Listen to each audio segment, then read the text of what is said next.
এই ভিডিওটো আমি যেতিয়া বনাই আছো তেতিয়া মাত্ৰ 6 মান্থ ওল্ডৰ এখন মহিন্দ্ৰা স্কৰপিও এন আছে সেলৰ কাৰণে। আৰু যদি আমি ইন্টেৰিয়ৰৰ পৰা আহো ইন্টেৰিয়ৰত আহো তেনেহলে ইয়াত আপোনালোকে চাব পাৰে এইখন গাড়ীত আপোনালোকে পাব সানৰুফ, তাৰ লগতে পাব সিটৰ প্লাষ্টিক এতিয়ালৈকে খোলা নাই, মিউজিক সিস্টেম, এসি। আৰু এইখন স্কৰপিও এন সেলত আছে মুন্না অটোমোবাইল তেজপুৰত। আৰু ডিটেইলৰ কাৰণে আপোনালোকে কল কৰিব পাৰে।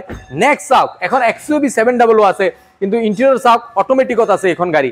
আৰু ফ্ৰণ্টৰ পৰা যদি চাই এয়া চাই লওক কি কণ্ডিশ্যনত আছে এইখন XUV। এইখনৰো যদি ডিটেইলছ লাগে কল কৰিব পাৰে আপোনালোকে। স্কৰপিও এন হওক বা XUV হওক 5 পৰা 6 লাখ টকা ডাউন পেমেন্ট কৰি লৈ যাব পাৰিব। আৰু ৰেটৰ কাৰণে কল কৰিব। নেক্সট আছে India's most demanding Fortuner, white কালাৰত আছে, চাই লওক একবাৰ, গুৱাহাটী ৰেজিষ্ট্ৰেশ্যন। আৰু এইখনো আছে সেলত মুন্না অটোমোবাইল তেজপুৰত, অটোমেটিকত আছে এইখন গাড়ী। চাই লওক ইন্টেৰিয়ৰৰ পৰা একবাৰ কি কণ্ডিশ্যনত আছে, লগতে music system, auto AC, start and stop. আৰু সিটছবিলাকো অটোমেটিক সিটছ পাই যাব। আৰু এই গাড়ীখনৰো কমপ্লিট ডিটেইলছৰ কাৰণে ফোন কৰিব। আৰু নহ'লে কমপ্লিট ভিডিঅ'ৰ কাৰণে ইউটিউবত গৈ চাৰ্চ কৰিব ৰিজুদেৱৰ ইউজ কাৰ চেনেল, তাত আপোনালোকে এইখিনি গাড়ীৰ কমপ্লিট ভিডিঅ' পাই